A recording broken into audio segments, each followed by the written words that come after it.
Yes. Okay. Okay, So, I'm with you. yes, hello. Hello. I'm here with Guy Tenenbaum, and we're making a video, kind of like a legacy video to ask him questions about his life, and I think it's a nice video for his children and his grandchildren or his YouTube followers to look at and just to know a little bit more about Guy. So I have a few questions that I wanted to ask you. No I problem. wrote them down. I will answer. Okay, so I know you're from France, but where were you born? In Strasbourg. In Strasbourg. It's east of France, near Germany. Okay, and what was that like growing up in France? How, I suppose, like everybody in any town. like everybody? And do you remember your childhood home? Yes, of course. And what was that? How did you have It a was pet? Was it you? Do you have No. any brothers and sisters? I have one brother and one sister, and we lived in a small apartment. Mm-hmm. When I was young, we had three stairs to climb. Uh-huh. Because we had no lift. Mm-hmm. And after, my parents worked a lot, and we had a better life. Right. Let's see. Oh yeah, how did your parents meet? Do you know that story? Yes, it was before the war. Mm-hmm. It's a long time ago. Yeah. And during the war, my mother left with her parents and a little sister, and my father went in Switzerland in uncle house, and they met again after the war, par hasard. How you say par hasard? They said, "Oh, it's you." Right. They recognize each Sorry, other. I don't remember the name in English. It's okay. Par hasard. And then and few years after, they married. Wow. And are you the youngest of No, your my siblings? daughter, my sister has 1 year more than me. Okay. Okay. So I know your children, they all have nicknames for each other. Did you have any nicknames growing up? No, it was only just my Gigi instead of Guy. Okay. Yes. Yeah. And so I know you're very big into photography. He has a YouTube channel called Smart Photo Advice. Yes. How did you get into photography and discover passion? It was my first work. Mm-hmm. I knew Dominique in Lille, my wife, and I went to Lille and I had no money. Then it was my passion. Right. Then I asked all the stores if they need somebody. And they said to me, no, sorry, I will call you. Enfin, Right. everybody knows that. And because I didn't find anything, I went to a store. It was called Vermes. It was the name of the owner. Mm-hmm. And I told him, I have a deal for you. You take me, you show me all you don't want, you want to sell, and you will tell me in 1 week if you are happy with me. If you are happy, you will give me the SMIC, it was the minimum salary, Right. and if you are not happy, you don't pay me and you go away. Right. After 1 week, he gave me more than what Wow. I asked. Wow. Because I was passionate. I knew all the lenses. I knew everything. If somebody told me Minolta 51.7 Mm-hmm. aperture, it doesn't exist. It's Right. 51.8. And for I knew all the brand and all Wow. the stuff because it was my passion, and Yeah. it's still my passion. Yeah. I was laughing just before we start, because on my website one guy told me, you have to learn photography before making a website. You waste of time, because he bought a shitty camera, Right. and because he bought it, he's upset that somebody say it's not a good camera. Right. Even if plenty of people, it was a Nikon Z7, and it's on sale everywhere because it's a shitty camera. Right.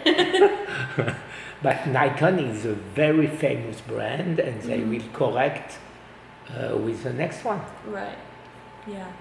And since we're on the topic of photography, what is your favorite picture you've ever taken?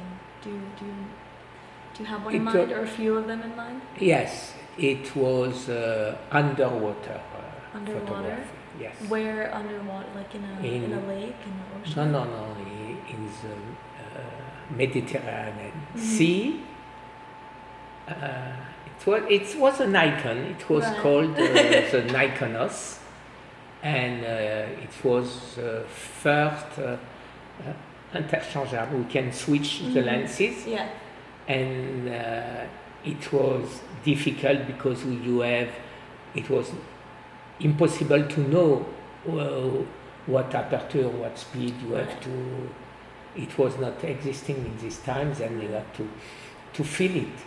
And but everybody in this time who liked photography say, "Oh, with this weather, we need 125 f8." Right. And everybody knows, and it was like this because it was no other way. Yeah. But the guy, he will probably don't know. So, okay. And did you ever travel for work when you were in photography? Like, did you go to any places? Yes. I was lucky when I was young in Strasbourg. It was Ike and Tina Turner making a concert. Oh, okay. And I did the picture for them for the concert. After I was in the university during this time, but after I went to, like I just told you, to work. In a camera shop. Wow, that's very exciting. It's very interesting how photography has taken you to so many places, and it's kind of circled back, and now you have your own YouTube channel. No.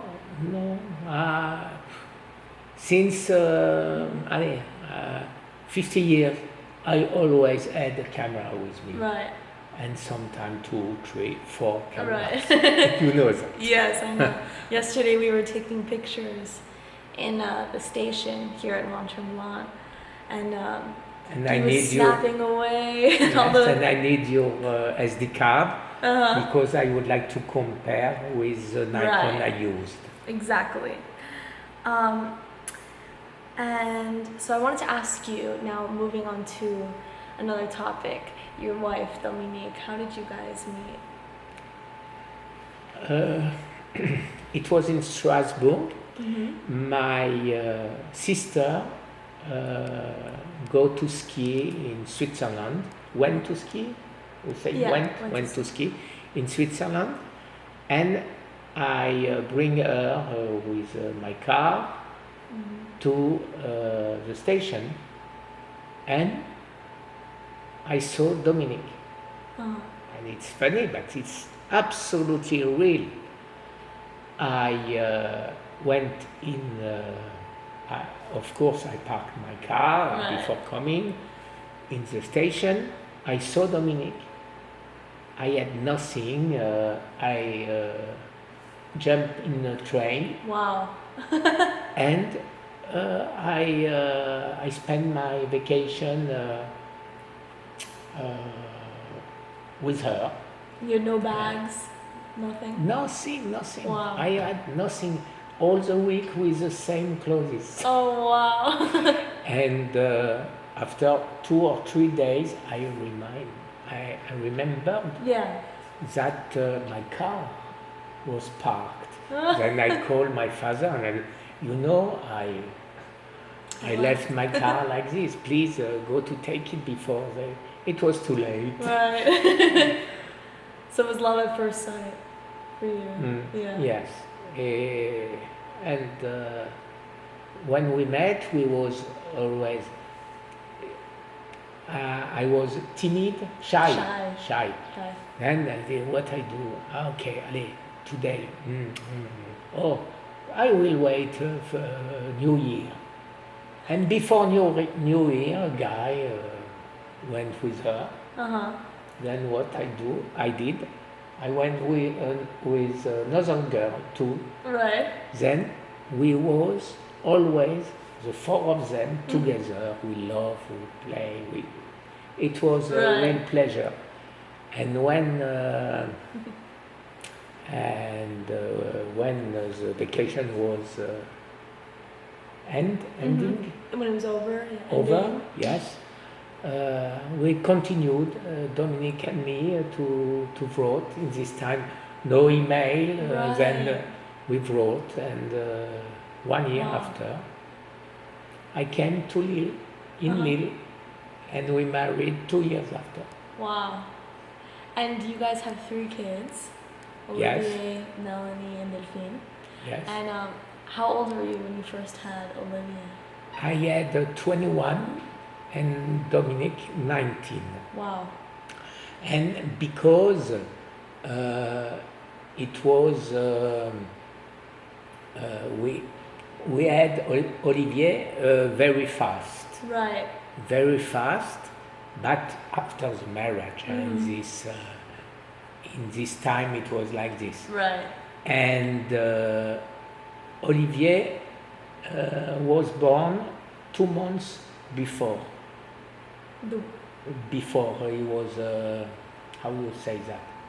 He was early. Early. Premature, yes. Premature, yes. Then I say, you can count, huh? You can count. It's 10 months. It's not 8 months, it's 10 months, and you can verify. Oh my God. It was funny. That's fun. And what was he like as a child? I heard he was very not an easy baby. No, not really. He was screaming until 8. He was 8 years old, and we tried to put him in his bed, and he started crying. And after 2-3 hours, we were so exhausted when we take him, and he was red, debout. The crib. Yes, yes, like this, and we take him, we put it in our bed, he jumped before us, and he slept right away. Oh my God. And if we try to take it, to put it back, same story. Oh my God. 8 years old he was when he decided to sleep in his own bed. Owner. That's very funny. And then what was it like when Delphine was born? How was that different with Olivier? Yes, a big difference. We had a house. The house has 3 stairs. Right. Then I didn't want the same thing for Olivier. Right. Then don't worry, Dominique, I take care of her. Don't worry. I take her. I put in the 3rd floor. I close all the door before, and Guy, she's crying. No. You can go? Yes, of course, I go. And I never said, no, everything fine. During 3 or 4 days, she was crying, but after it was finished. Right, of course. And she never bother us. So she was easier to handle than Yes, Olivia absolutely. was. Yeah. And then when did you decide to move to the United States? it was now 20 years ago. Wow. But 20 years ago, before we left, we lived in Cannes, near French Riviera, and for my work, I had to go in Palma de Mallorca in Spain. We was very happy, everything was fine. But they decided to go back. What I said, go back. They decide to stop the Catalan. They decide to stop the Spanish language called I forgot. And they decide to use the Catalan. And the Catalan, Melanie, She was last born at one, this time. she was, I think, 6 years old, something like this. Yes. She didn't know Catalan.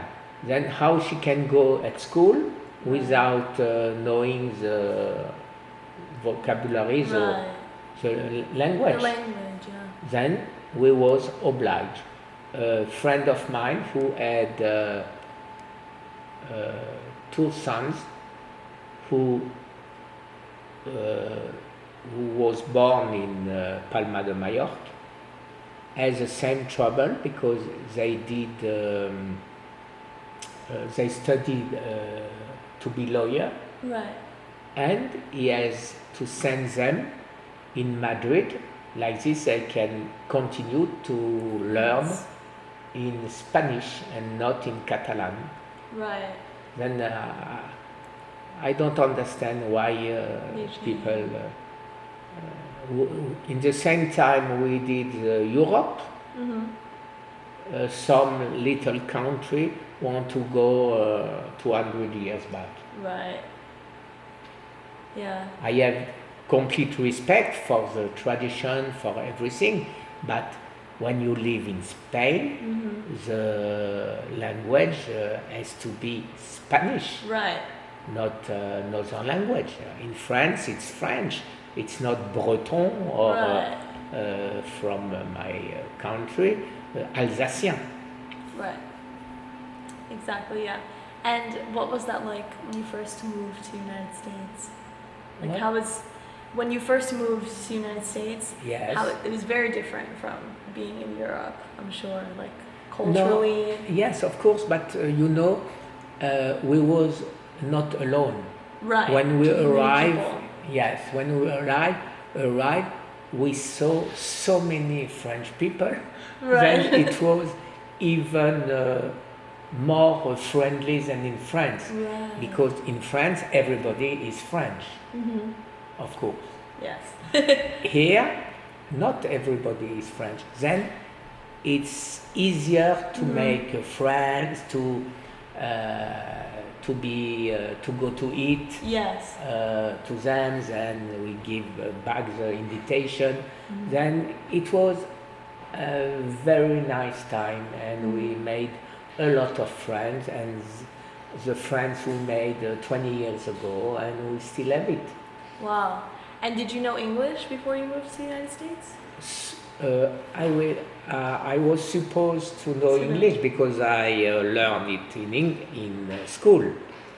But I was passionate from cameras. You know that.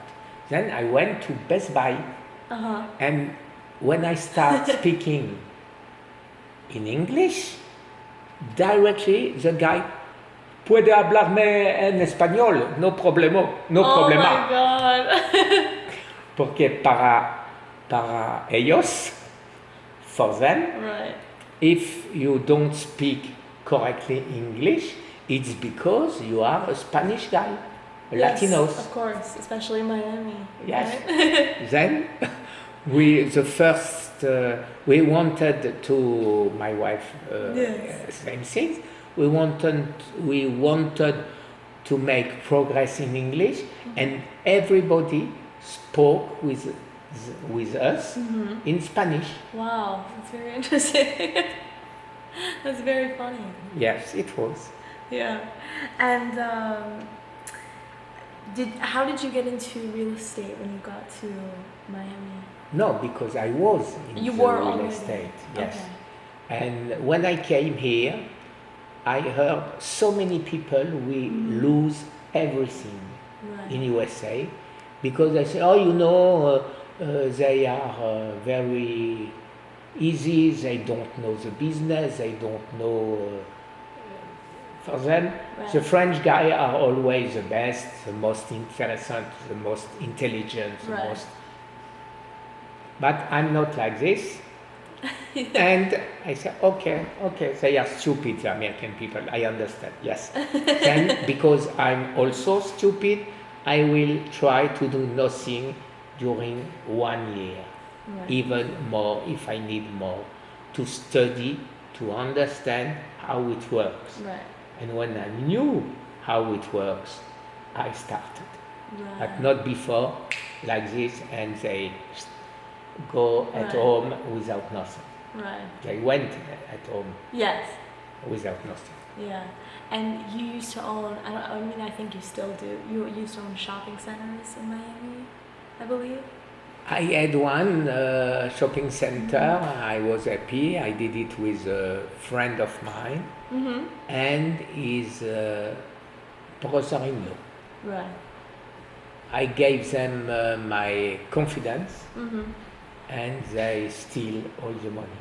Yeah. And I lost the shopping center Wow. because it was a possibility to try to fix with a guy with a bank Right. and my lawyer told me, please don't do anything like this because after they can go against you saying you did at purpose, like to have the shopping center Right. for you alone. Then I lost everything, Right. even if I paid everything. Right. But it was a bad adventure. Yeah. But It happens sometimes. yes, no, it doesn't. Because I was stupid. It's my fault.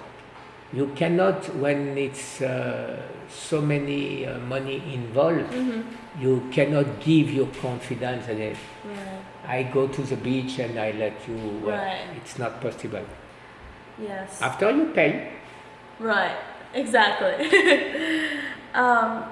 So I want to ask you, what accomplishments that you've done in your life, whether it's work, what you're doing now with your YouTube videos, what are you most proud of that you've done? Very difficult. You don't have to answer. You don't No. have to. I will. Of course, I'm proud of my family. Yeah. And now it's my biggest fight. You know why? I don't. Okay, I will repeat it. I will try to. I have a phase 4 cancer. All the oncologists told me I will die before 1 year. I have 1 year left. And I don't want to believe it. And I want to live. Then I search, I fight, and I realize how bad is the system with big pharma, the confiscation. I don't know if we can say like this. They take everything. Yes. Big pharma take everything. You have to take this, you have to take this. We don't care if it doesn't work well. You have to take this. It stops when it's too long. There we go. Sorry. No, it's all good. And what I try to do now, it's to help me, of course, and help the other. Right. And it's the biggest fight I never had. And I have a subscriber who asked me if you are Gary healed, no, Healed. healed, Yeah. you will continue to help us, and I promise it. Yes, of course. And on your YouTube channel, it's called Cancer Conspiracy. And you know what? Mm-hmm. I was never thinking when I start. Mm-hmm. It's a conspiracy, of course. Right. I never say the green people from space came and they okay, conspiracy is not my. Then the real name of my website, of my channel, was Cancer Conspiracy of Stupidity. Right. The meaning is completely different. It was why all the chercheurs, all the oncologists, all the hospitals, why they don't work together to find a cure. Right. Why? Okay, this is no. It's my découverte. How you say that? My discovery. My discovery. It's my no. Don't touch. It's me. It's me. Right. And how you can do? I was thinking when I saw how it works. Mm-hmm. It's exactly like the police when you watch movie FBI. They hide to local police and they hide to see NSI when okay, you understand what I'm saying. And I was so surprised for that. I was right. it was and now I think I discovered things. I discovered that we can probably survive from cancer without chemotherapy, without cutting your belly and all this. Then today, today, next year, it will be new elections. Huh? Then everybody, okay, I will fight the cancer. Joe Biden did it. Of course, Donald Trump did it. Google said he will spend a lot of money to find that. Facebook, same things. And Microsoft too. Right. Then, in my website, you know that I did several non-profit corporation, one for France and one for US. The one from US, it's called Survive from Cancer. Right. I discovered after that it was not the way to say that. Right. It's Survive Cancer. But Survive Cancer, if somebody has a website, Right. they want to sell it, we ask them several times To sell it to you. I would like to buy it. They never answer. Then I did Survive from Cancer, because in French, it's Survivre au cancer. Right. It's literally traduction. Right. Then with this, it will be my biggest fight, Right. because I would like to explain. I did a list of clinical trial. I would like, but not only me. Right. I find all this. We know, because they have I call them the champions. They are people 50 years ago. Right. They decide it's a dogma, and cancer, it's a genetic disease. We have to search this way, this way, this way. But it's not. It's a metabolic disease, and they are really